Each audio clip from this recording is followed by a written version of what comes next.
Hi everyone, my name is LEanne and today we're going to be talking about my spooky season reading plans.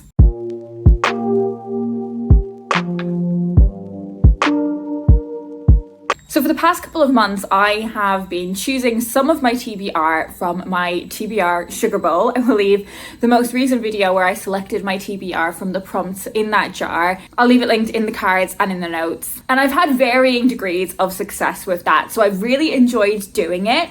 But both months I haven't got to all of the books on my TBR. I have been reading more books than the books that are on my TBR in terms of quantity, but I have sometimes been choosing reading other books over the books that I selected from my TBR. So for my reading in October, I haven't chosen any prompts. I'm going to be catching up on some of the books that I didn't read that were on my TBRs, but I do also really enjoy seasonal reading. So I have picked some spooky or autumnal books off my shelves that I would like to prioritize reading in October. And then choosing TBR prompts will return for November. I have 6 books that I'm going to talk to you about today that I might read for spooky season. I don't necessarily think I'll get to reading all of these because I don't want to read entirely autumnal spooky books in October. I would like to read some other books that are on my shelves, and hopefully I will get to quite a few of these in October. So I'm going to start by talking about Queen Bee by Juno Dawson. Juno Dawson is probably one of my favorite authors, to be honest.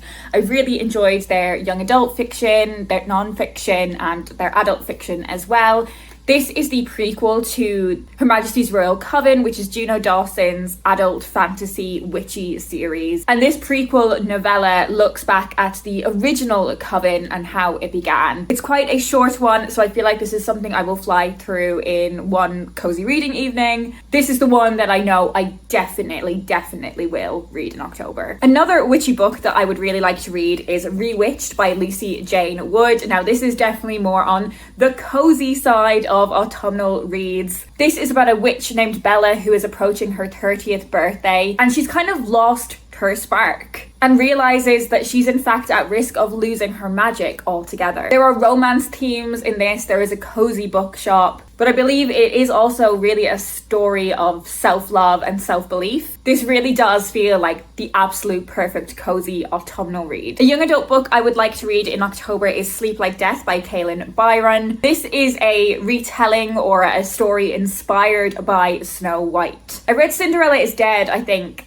last year, and I absolutely loved it. So very excited to read more from this author. I loved how she retold that fairy tale and gave it such a kind of contemporary feminist twist. I absolutely flew through that book, so I think it will be the same with this one. Now, one I'm not so sure that I will get round to reading is My Cousin Rachel by Daphne du Maurier. So I've never read anything by Daphne du Maurier before, but I know her writing comes so highly acclaimed and recommended by so many people whose opinions I really trust. And to be honest, I don't really know much about this book at all. I know there is a sudden death of a character and a mystery around who was involved in that death. I know people tend to associate Daphne du Maurier's books with the kind of big, grand house. But beyond that, I don't really know much about this book, so I'll be going in somewhat blind. Then I have a couple of short story collections. So Angela Carter's book of fairy tales. I started reading this last October and I didn't get too far into it. Yeah, I got about 50 pages in, so I would like to return to it this October.